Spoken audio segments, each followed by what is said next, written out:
What's up YouTube, it's ZapdosTCG here, and this is part 2 of my local Battle Roads episode 17. So after my third battle I was at 2 wins against 1 loss. Next match I was shocked to know that the starter Pokemon of my opponent was a Zekrom. So I tried to set up as quickly as I could, but I noticed that he doesn't run the dual ball as my previous opponent did.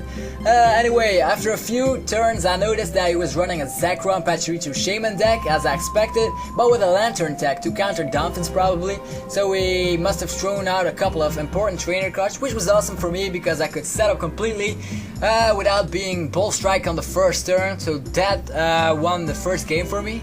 Next game was a quick one as well. He started off with no collector and he only had a Pachirisu as his active Pokemon and a Chinchou on the bench. On my turn I set up a Magnemite and I used Magnetic Switch for Yanma. So it's his move again and he evolves to Lantern Prime this time. He drops another Pachirisu on the bench with self-generation. He gets out 2 energies and as expected he uses Pokemon Collector this time. And he gets out Zekrom, Tornadus and Shaman. He drops him on the bench and he moves those energies around with the Shaman ability and attaches them to the new Zekrom. Next turn I got out Magnezone with 2 energies attached already and I use Judge to disrupt my opponent's hand. Up next I use Magnetic draw some cards, and I placed my own Pachirisu on the bench with self-generation. I was able to attach 2 energies to it, which was really awesome. And then I used Switch my Yanmega, which was my active Pokemon at that time. I switched him around for Magnezone, I used Catcher, and bang, the Zekrom was out of there. Because I lost burn 3 energies, 2 energies from Pachirisu and 1 from Magnezone, so the threat was gone. Without Zekrom I really was safe, I could beat that deck really easy then. But the only problem, as I said, Zekrom, the worst opponent you could have with a Yanmega Magnezone deck. Anyways, I was at 3 wins and 1 loss so far. Up next I was up against a girl with another stage 1 rush deck, and that match was the most fun of all the matches I had. We laughed quite a bit. Anyway, I start off with a perfect hand. Yanmega is my active, Magnemite on the bench, Pokemon Collector in my hand, Communication as well, and a Rare Candy, just perfect. So she run the stage 1 rush deck, but without the Shinshino, she did run a Zoroark though, so her deck had Yanmegas, Dolphins and Zoroarks. So we flipped to see who gets the start, and lucky for me, I could make the first move. I built up my Magnemite on the bench, used Pokemon Collector, and checked my deck if both Horsey and Kingdra weren't priced. And more luck for me because they weren't priced at all, so I picked up a Horsey out of my deck, as well as Yanma and Magnemite. I banned Horsey and Yanma, and I kept Magnemite in my hand just to use it next turn for Pokemon Communication. Then it was up to her, and it seemed that she had a really bad hand because she didn't do anything, so it was back to me. And bang, just like crazy I set up Pokemon because I drew a Yanmega Prime, so I evolve it, then I use Pokemon Communication, get out of Magnezone out of my deck, and with Rare Candy I got this bad boy out as well. So I used Magnetic Draw, got myself another Rare Candy, which means I also got out the Kingdra Prime on that turn. Then I used Judge and attacked with Yanmega. Then she finally got out her Dolphin Prime with Pokemon Communication, and also she used Pokemon Collector, which she really wanted. And she sets up her bench, and she has to use Earthquake because she didn't have any other energy, so she attaches a fighting energy to her Dolphin. This was my time to snipe with Yanmega because Kingdra could boost the sniping ability with Spray Splash, and yeah, the Dolphin uses Earthquake, which also deals around quite some damage on her bench, so I decided to leave the Dolphin as her active Pokemon. And yeah, I snipe around with my Yanmega, and I finally got out only Rainbow Energy on my deck as well. So next turn I attached that Rainbow Energy to my Kingdra, so Kingdra was also ready to attack. So with Kingdra I knocked out a few Dolphins, and she also placed a Cleffa on the bench, which was kind of a mistake she'll probably remember in a few years because Cleffa, you can easily snipe him and stuff. So, but we had a lot of fun with the card itself, Eek and stuff, so it was a really great match. I was also kind of sad because she really had bad luck that game. That's why I gave her a collectible coin at the end of match 2, which I'm gonna talk about now. So match 2, she finally got a good start this time. She got out the stuff she wanted, like Yanmega Prime, Dolphin Prime. The Dolphin also knocked out my Magnemite with Earthquake because I didn't have any energies in my hand, so the Magnemite was kinda stuck.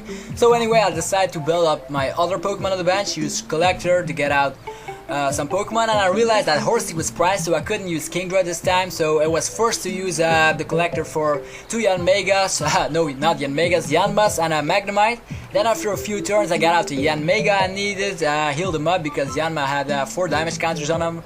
because the Earthquake of Dolphin. So with the Max Potion, the damage counters were all gone, and I got out of Magnezone in this game as well. So it was a really awesome game, and I boosted the Lost Burn attack from Magnezone with a Pachirisu, or Pachirisu as she called him. It was yeah, fun to knock out Dolphins with a Magnezone. So basically this was one of the most fun battles I had in ages. So I encourage you guys all to go to Battleroids because it's lots of fun, and I'm sure you'll enjoy it. Okay, after that match I had 4 wins and 1 loss, and I made it to Final Cut. So I was in the top 4 in my local Battleroads, which was my first Battleroads ever, which was a nice accomplishment for me, if I say so myself. Anyway, I checked out the competition, and I saw that the guy that beat me before was also in the top 4, meaning that the almighty Zekrom deck was still in the top 4.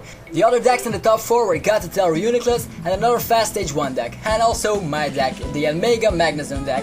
I was kinda surprised that nobody used that deck, because that made me kinda unique, and I really like that, probably because the cards cost a little bit too much at the moment. Also, there were lots of Zekroms in this tournament, which I really hated. And also a lot of Fast Stage 1 decks, Reshiram Flosion I believe, yeah, and Ambor, Reshiram, and awesome stuff like that.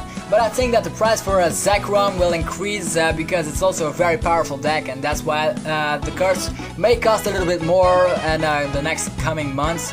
Anyway, and the next battle was up against a familiar face, so guess who? Yep, the Zekrom dude from before. I knew from the start that it was going to be the end for me because it was my biggest nightmare, because the Omega and Kingdra have a weakness to lightning, and the Magnezone is too slow to keep up with the incredible speed, which meant that all my Magnemites were being captured as soon as they hit the field. So we start off and I got bad luck all around, no basics in my hands for 2 times, which meant that my opponent could draw 2 extra cards with a fast deck as well, which was awful. And he also could start the battle because with the flip tails, and yeah, he said heads, which means that he gets the start as well. Anyway, he starts off with a Shaman this time and attaches an energy to the Shaman, which was kinda weird. I thought he was doing that to switch him around as fast as he could. He uses Dual Ball, flips hit 1 time and got out Pachirisu. He drops the Pachirisu on the bench, he gives 2 energies to him with the Poké Power. He switched him around with the Shaman, and I got tongued because I only got 1 Magnemite out, and he uses the attack of Pachirisu, which deals 50 damage, and Magnemite has only 50 HP, which was the disappointing game of the entire day. Okay, next game, I start off fairly well, but not anything that exciting. I got out Yanma on the bench, a Horsey on the bench, Magnemite as my active, and I give Magnemite an energy and switch him around for Yanma. Next turn he doesn't have any energies for his Zekrom, but he did manage to attach a double Carlos energy to him, and he outrages me for 40 damage because Yanma has a weakness to lightning. And then I used Rare Candy to get up Magnezone, use Magnetic Draw. I had a really bad card, so I used Judge to bring myself some better cards because the cards I had weren't really playable at the moment. So yeah, I picked 4 cards, and he also picked 4 cards, and I saw a smile on the guy's face, which was really not cool for me. He got out the Professor Oak, and he uses it on the next turn, and yeah, there everything went to crap right there.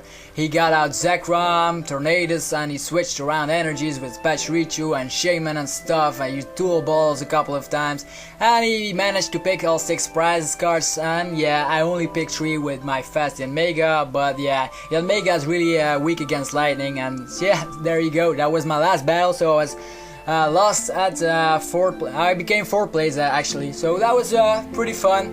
I had really fun matches, and I also had awful luck the last battle. And yeah, for my first tournament ever, this was kind of great. And yeah, I got some footage and stuff, so I made an episode about it, so you guys can also enjoy the stuff I did. Anyway, I also got some neat promo cards as well as 2 booster packs for becoming 4th place, which was free of course, so that was awesome. That means that Battleroads was worth it all the way. That's why I suggest that everyone that likes the Pokemon trading card game should definitely go to one of the upcoming tournaments, and yeah, you'll probably also think it's really awesome. You can trade there, you can battle, laugh, make new friends, and the most important thing, enjoy yourself and relax. So yeah, it was fun, had a nice time there, and yeah, I became 4th. Also, it was nice to hear that the guy that beat me twice became 1st in this tournament, so I can say I lost to the best. What can you do?